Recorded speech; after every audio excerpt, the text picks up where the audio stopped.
People have been talking about it, there are already plenty of reviews out there, and it's pretty controversial in a way. This is the Apple Studio Display, and we've been using it for about 3 weeks now, together with the Mac Studio. Now we will touch upon the Mac Studio further down the line, but for now let's talk about the Studio Display because this isn't as straightforward as the Mac Studio.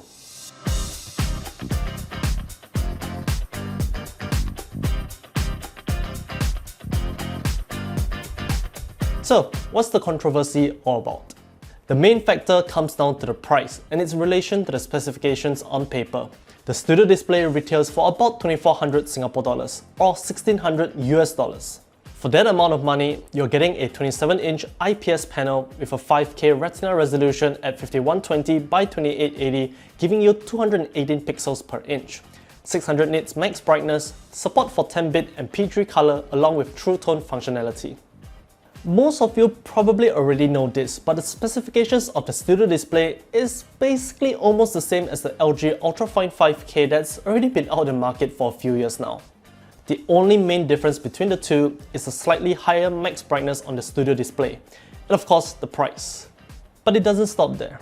With the Studio Display, you can opt for the Nano-Texture glass, which we have here, but that's an additional 400 Singapore dollars or 300 US dollars.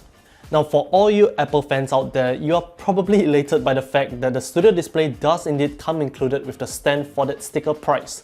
There isn't any additional charge unlike the Pro Display XDR. However, it doesn't come with any form of height adjustment. To get that functionality, you have to add on an additional 600 Singapore dollars or 400 US dollars. Just for height adjustment. You still don't get swivel, you don't get pivot, none of that. Safe to say, that is a lot of cash that you have to add on top of the sticker price for the Studio Display in order to get functionality that's available on tens and thousands of other monitors out there that's quite a lot more affordable compared to this. In a nutshell, the Studio Display is basically using that same 5K IPS panel that they've been using in their iMacs and likewise similar to the Ultrafine 5K. Apple simply pumped up the brightness up a little, repackaged it in this new form factor, so ultimately it feels like you're paying a premium for what is essentially old tech by this point in time. But that is solely if you're comparing things on paper, black and white. Like we said earlier, we've been using the Studio Display with the Mac Studio here in our studio for about 3 weeks now. Even before we tried it, we did our research, scoured through the opinions online, and we definitely had the same exact thoughts. But only after using it for quite a while do we start to see and understand where the Studio Display fits in this sea of never-ending monitors. And yes, despite its niche and targeted towards a certain group of people, the Studio Display does have its place despite all that we have just shared. So firstly, that 5K resolution. That is a resolution that quite a number of people would already be familiar with if they have any experience with the iMac 5K or the LG Ultrafine 5K. Additionally, it is definitely a great resolution and does give you that much more clarity and sharpness as compared to a 4K display, thanks to the higher resolution.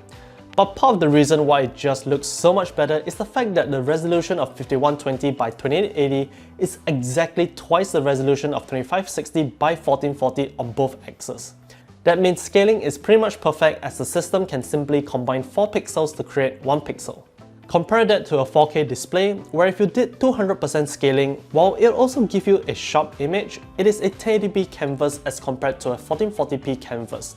That 5K resolution does really make a difference. The next point would be the consistency and quality of the panel.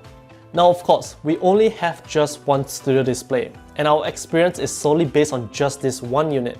But we're happy to say that despite being a traditional backlit LCD, there's very little light bleed or ghosting. Even on a fully black frame, there's just a slight tinge at the 4 corners, but that's about it. You might think otherwise and expect perfection, but we have to say that this is almost as good as it can get.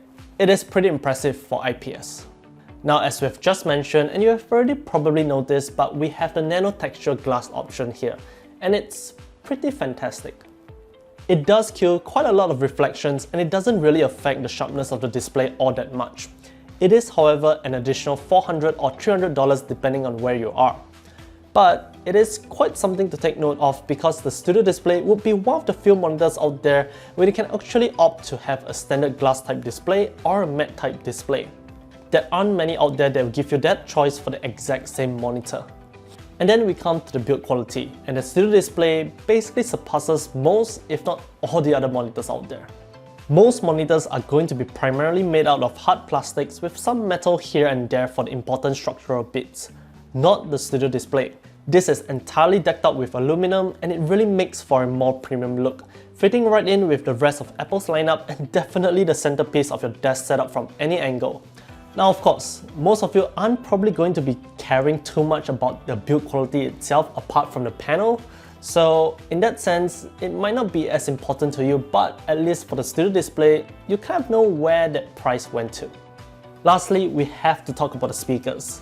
If you have any prior notion about speakers on a monitor, throw that all out of the window because this is probably the best set of speakers that I've ever heard on a monitor. The Studio Display comes with a 6-speaker setup consisting of 4 voice-cancelling woofers and 2 high-performance tweeters with support for Apple's spatial audio. The result of that is just fantastic. It sounds better than the 24-inch iMac, definitely better than the MacBook Pro, and basically better than any other speaker setup from a monitor. Now, the BenQ does come quite close, but we would say that the Studio Display just ages it out a little despite the lack of a dedicated subwoofer. Granted, these aren't going to replace your bookshelves or soundbar anytime soon, but if you want a minimalistic setup without sacrificing that much in audio quality, the Studio Display would be your go-to choice, bar none. But at this point, we've got to talk about some of the questionable decisions with the Studio Display apart from the price itself. The first of which has to be the power cable. Unlike the iMac or even the Pro Display XDR, it's non-removable.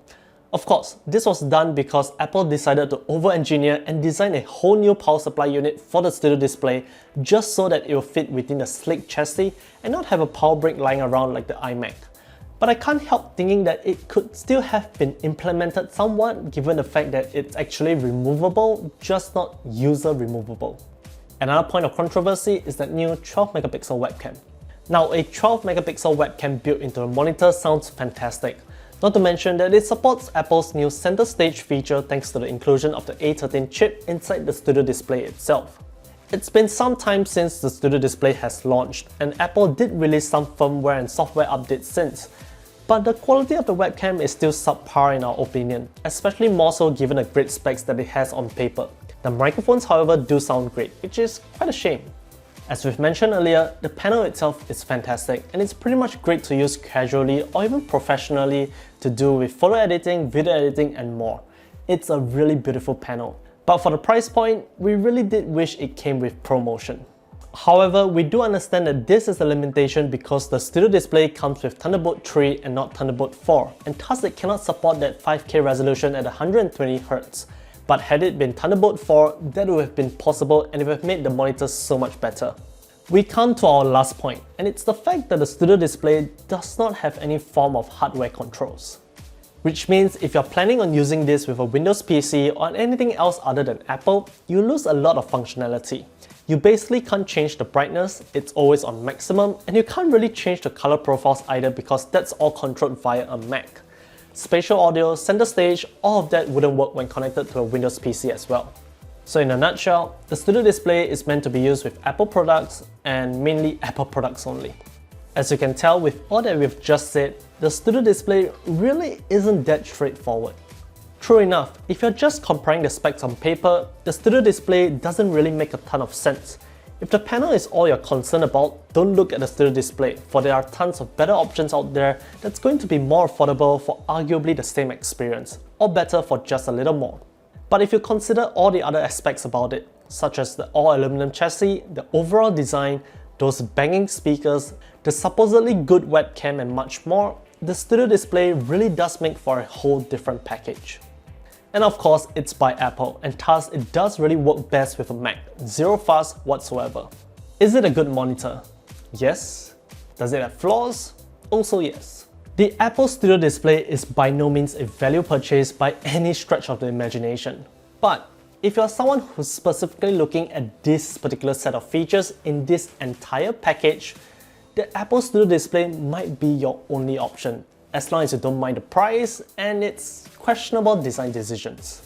If you have any questions, let us know in the comment section down below. If you'd like to, do check out the affiliate links as well. If you do, thanks for the support. Don't forget to like this video, subscribe to us on YouTube, follow us on Facebook, Twitter, Instagram and TikTok.